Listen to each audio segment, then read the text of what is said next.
حکاوات نروم جانوروں کی زبان سمجھنے کا انجام۔ ایک شخص نے حضرت موسیٰ علیہ السلام سے درخواست کی کہ اسے جانوروں کی زبان سکھا دی جائے تاکہ وہ ان کی باتیں سمجھ سکے۔ حضرت موسیٰ نے فرمایا کہ اس خواہش کو چھوڑ دو کیونکہ اس میں کئی خطرات چھپے ہوئے ہیں، مگر انسان کی فطرت ہے کہ جس چیز سے روکا جائے اسی کی طلب اور بڑھ جاتی ہے۔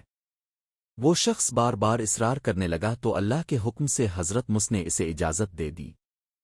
اس نے عرض کیا کہ مجھے صرف اپنے گھر کے کتے اور مرغ کی بولی سمجھا دیں، چنانچہ اسے یہ صلاحیت دے دی گئی۔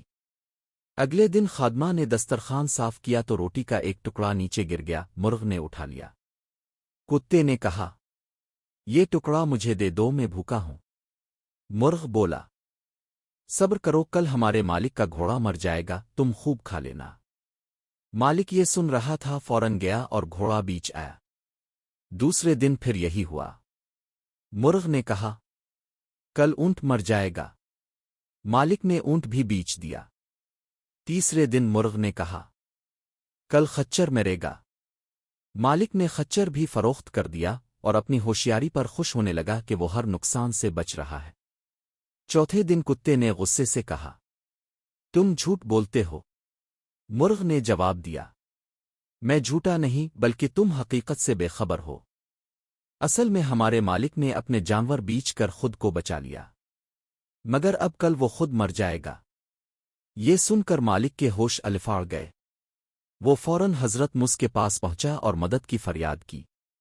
حضرت موسیٰ نے فرمایا، میں نے تمہیں پہلے ہی منع کیا تھا مگر تم نے نہ مانا۔ اب تقدیر کا فیصلہ ہو چکا ہے۔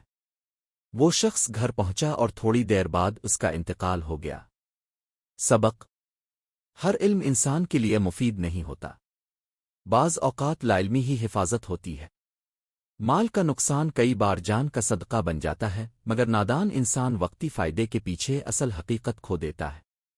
اگر وہ اپنے مال کو صدقہ کر دیتا تو شاید بلا ٹل جاتی، مگر اس نے تدبیر کے ضم میں تقدیر کو چیلنج کیا اور اپنی جان گنوا بیٹھا۔ انسان ہر چیز جاننا چاہتا ہے، مگر کچھ راز ایسے ہوتے ہیں جن سے بے خبر رہنا ہی ہمارے حق میں بہتر ہوتا ہے۔ واللہ علم بالصواب۔ اگر آپ کو یہ تحریر اچھی لگی ہو تو شیئر کریں۔